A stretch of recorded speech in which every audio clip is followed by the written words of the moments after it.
আসসালামু আলাইকুম। গত কয়েকদিনের বৃষ্টিতে আমাদের খামারের অবস্থা খুবই খারাপ। আপনারা দেখতে পাচ্ছেন যে গত কয়েকদিন যাবৎ আমাদের এলাকাতে খুব বেশি বৃষ্টি হচ্ছে। সারা রাত বৃষ্টি হয়, দিনের বেলা বৃষ্টি হয়। বৃষ্টির কারণে ঘরের মধ্য থেকে বের হওয়া খুব কষ্টদায়ক হয়ে গেছে। আপনারা এখন স্ক্রিনে দেখতে পাচ্ছেন যে মানে এত বেশি বৃষ্টি হচ্ছে যে আশেপাশে কোনো কিছু দেখা যাচ্ছে না। বৃষ্টির কারণে রাস্তাঘাটে কোনো লোক নাই। খুবই বৃষ্টি হচ্ছে গত কয়েকদিন যাবৎ। মানে এক ছাড়ছে আবার নতুন করে শুরু হচ্ছে।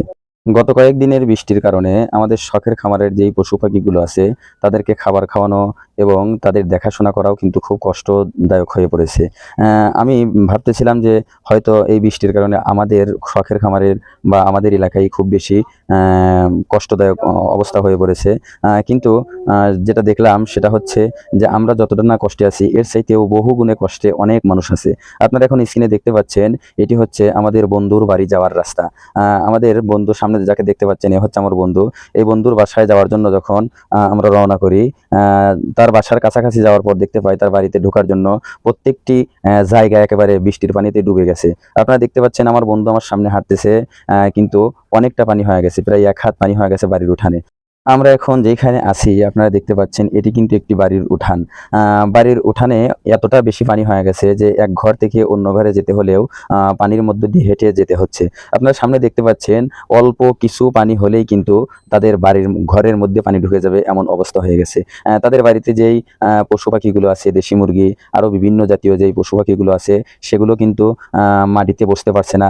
অর্থাৎ দেখতে পাচ্ছিলাম যে ওই বাড়ির মধ্যে যেই চালগুলো আছে, ঘরের চালের উপর মুরগিগুলো ঘরের চালের উপর বসে আছে, কবুতরগুলো ঘরের চালের উপর বসে আছে। আপনারা এখন দেখতে পাচ্ছেন আমার বন্ধুর বাসায় আমরা এইমাত্র চলে আসলাম।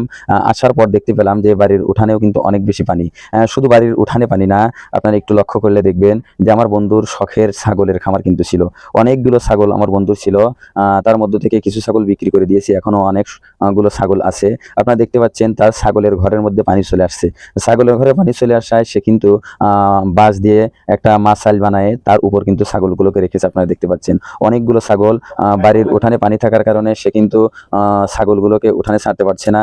ছাগলগুলো কিন্তু আপনারা দেখতে পাচ্ছেন যে মাচালির উপর তাদেরকে রাখা হয়েছে, অর্থাৎ মাচালির উপর ছাগল দাঁড়িয়ে অথচ নিচে কিন্তু পানি রয়েছে। আর এই হঠাৎ করে বৃষ্টিতে পানি হয়ে যাওয়ার কারণে প্রচন্ড সাপের দেখা দিচ্ছে কিন্তু, কারণ এই এলাকাতে কিন্তু এর আগে পানি আসতো না। বৃষ্টির কারণে অধিক পানি হওয়ার কারণে কিন্তু খুব বেশি সাপ দেখা দিচ্ছে। দিনের বেলা বের হইতেই কিন্তু তাদের খুব বেশি কষ্ট হচ্ছে বা ভয় তারা পাচ্ছে। আপনারা এখন সামনে যে ঘরটি দেখতে পাচ্ছেন এই ঘরের মধ্যে কিন্তু ১ হাতের উপরে পানি হয়ে গেছে। আপনারা দেখতে পাচ্ছেন ঘরের মধ্যে একটা চৌকি দেখা যাচ্ছে, গ্রাম্য ভাষায় এটাকে চৌকি বলে। চৌকির উপরে পানি ওঠা ভাব কিন্তু হয়ে গেছে, আপনারা এখন দেখতে পাচ্ছেন। এজন্য যে আমরা যখন যে অবস্থাতেই থাকি ওই অবস্থাতেই আল্লাহর শুকরিয়া আদায় করা উচিত। কেননা আমি ভাবতেছিলাম যে হয়তো আমরা আমাদের বাড়িতেই খুব বেশি কষ্টে আছি বৃষ্টির কারণে। কিন্তু আমাদের বাড়িতে যেহেতু আমাদের এদিকে প্রত্যেক বছরই পানি আসে, পানি দেখে আমরা অভ্যস্ত। কিন্তু যেইখানে আপনারা এখন পানি দেখতে পাচ্ছেন এদিকে কিন্তু পানি হয় না। সচরাচর বর্ষার পানি আসে না। হঠাৎ করে বৃষ্টির পানি আসে তারা কিন্তু খুব বেশি আতঙ্কিত হয়ে পড়েছে। এজন্য আল্লাহর কাছে শুকরিয়া আদায় করছি যে এদের থেকেও কিন্তু আমরা অনেক বেশি আরামে আছি। তাদের ঘরের মধ্যে অটোমেটিক পানি চলে গেছে। কিন্তু আমাদের বাড়িতে বৃষ্টির কারণে হয়তো আমাদের উঠান কাদা হয়েছে, আমাদের চলাচল করতে কষ্ট হচ্ছে, কিন্তু এদের মতো এতটা কিন্তু কষ্ট হচ্ছে না। ভিডিওটি ভালো লাগলে বেশি বেশি শেয়ার করবেন। আর আজকের মতো এখানেই বিদায় নিচ্ছি। দেখা হবে অন্য কোনো ভিডিওতে।